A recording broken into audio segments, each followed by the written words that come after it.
Hey y'all, hey, Tony here with T.L.C. Farming. I am here to do my last video for you guys.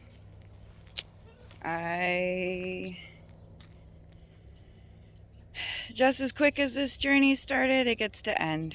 So I just want to go over a couple of things and just say, you know, I've done a lot to this coop. I've spent a lot of time and effort. I've spent a lot of waking hours, a lot of wet hours, a lot of cold hours, making sure that these chickens in my farm have been doing well, and I have done so much to this. I have learned a lot. I have done a lot of trial and error. But my advice to all of you, let me share with you all what we got going on right. So these are my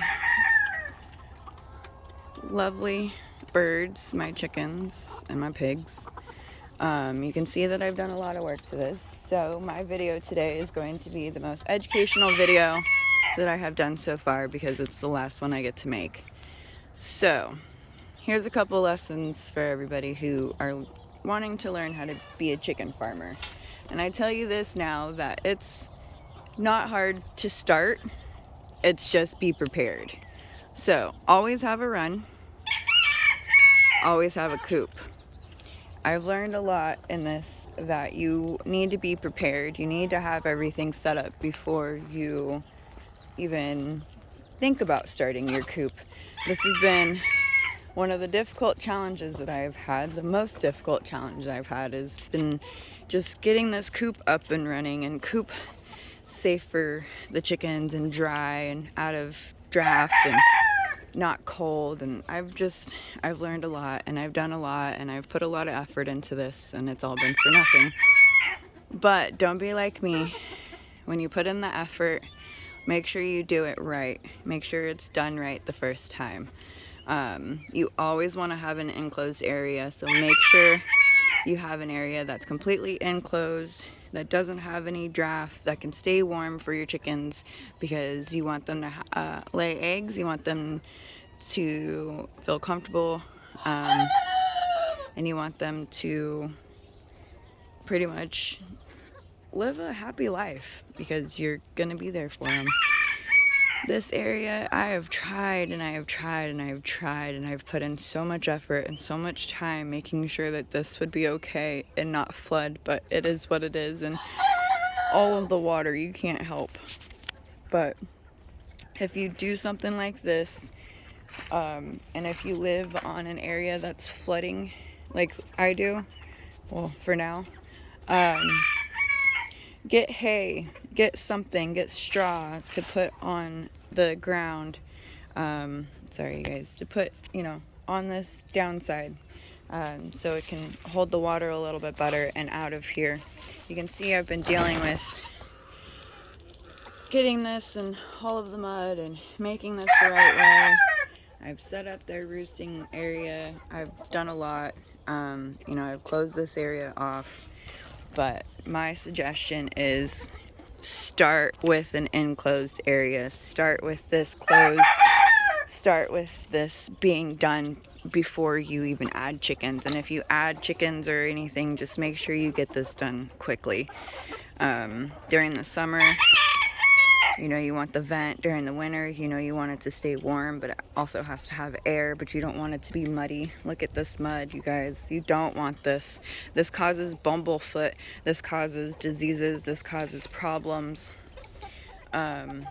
So do the best that you guys can when it comes making sure your coop is secure, making sure your coop is how it needs to be for your chickens. I've been trying. I've been doing the best that I can. You guys have seen all the steps that I've been taking, and so yeah, only thing I can do now is just give advice.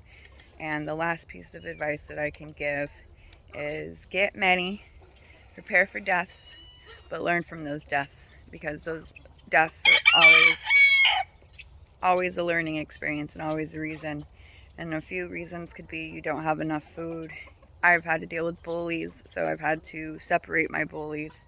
I've had to adjust many areas of food areas and water areas. I've had to add many roosting bars, many areas for them to get onto. Make sure your nesting box is warm and comfy. Just, keep everything dry. But, oh, that one just got wet. Yeah, you didn't like that very much, huh, kitty? I'm gonna have to, I have to go dry that one off because it's freezing cold right now. My hose is frozen, so I've had to bring out water manually. Yeah, I had to bring out water manually because the hose is frozen, so I can't give the chickens water. Again, I've spent many hours coming out here trying to keep these chickens safe and warm and dry. So, but anyways, but yeah, learn from the deaths because the deaths are always going to teach you something. Like I said, I've needed to add roosting bars, I've needed to add more food areas, I've needed to add a better nesting box, I've needed to add a lot of things. So for the few deaths I have had, I have learned a lot from each of them.